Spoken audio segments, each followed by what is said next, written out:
He's going to come back in a couple of years' time. He's going to come back and then we'll fly with him. Come back and we catch fish. We get time. Really? We got you sure? Okay. Adios. It's been...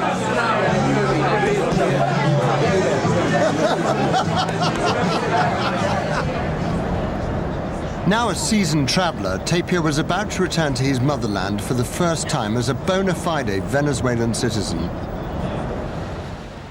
And once we arrived in Caracas, it became clear that Tapia had already organised our itinerary.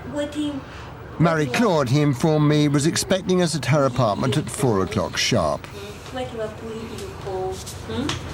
Televisión, música.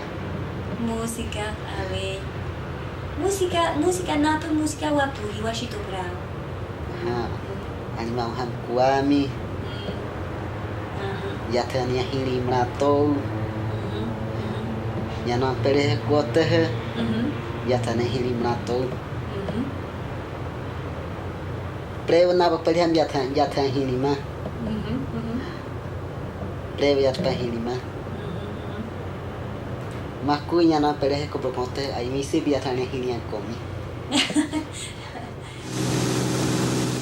a spot of last-minute shopping and a visit to the hairdressers, Tapia was all set to return to the jungle. The one thing I was really dreading about this whole trip was the walk back to Yanomami, and now it looks as if we can't do the walk because it's been so wet that the path is almost impassable. So we're going to attempt to go back by river, which has lots of its own problems, so this is no certainty at all that we're going to get there, and we may end up just wading through acres and acres of swamp. God knows what's going to happen, but anyway, we've loaded all our gear into a bongo and we're about to go.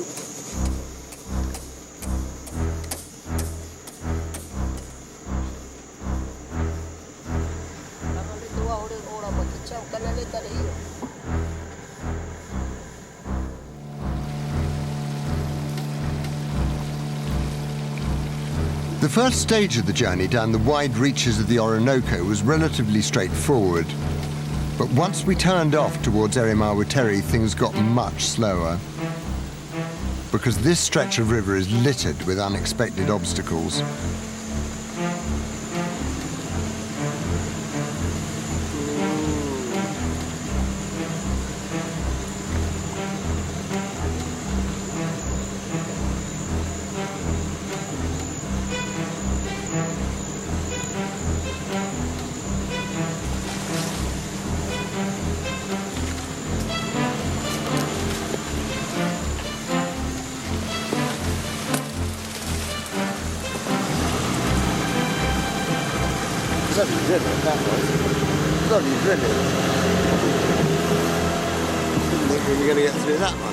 It was getting late and it seemed unlikely that we would reach Yanomami before dusk, but Tapia assured me that we were getting very close. I don't know whether he's just cold or whether he's just shaking with excitement, but he's quivering like a jelly baby.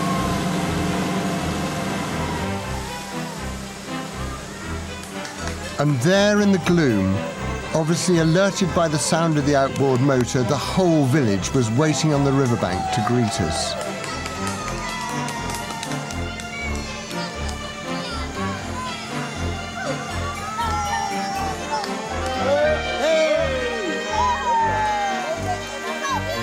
After 2 months away, Tapia the intrepid traveller had returned.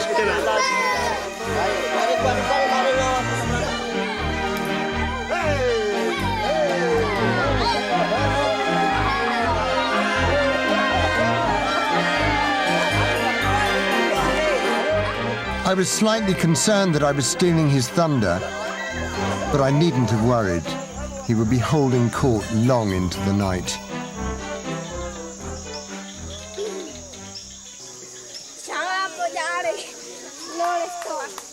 Early the next morning, he came up with a strangely urgent request. He needed 4 kilos of rice from our supplies immediately.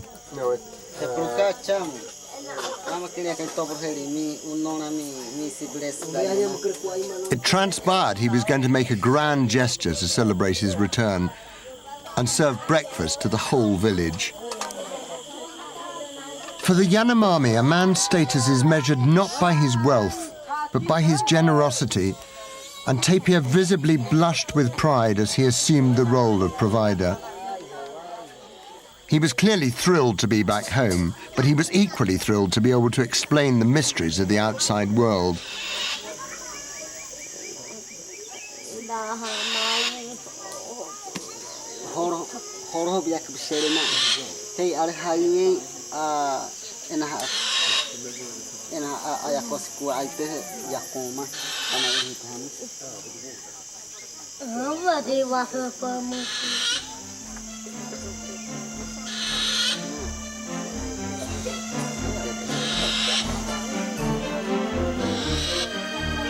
Tapir didn't seem remotely possessive about his newfound material wealth, and it wasn't long before he'd given virtually everything away.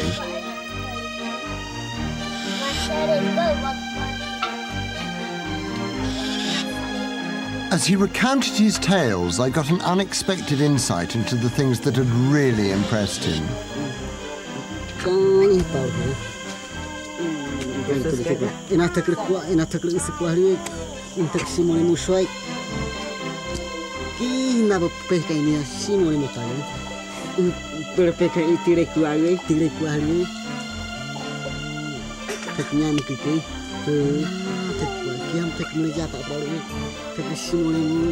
It's impossible to say what the long-term effects of this trip will be for Tapir, but he's certainly returned home with a newfound confidence. And there is one thing he hasn't given away: his passport.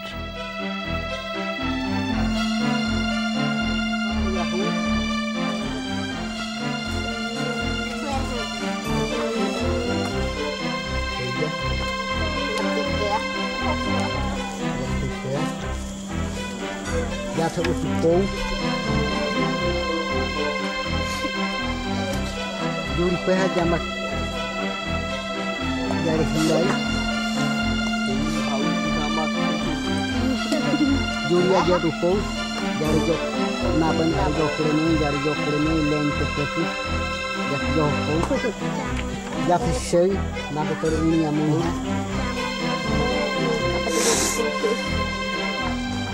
Ini kama se kubno nasi, ini ke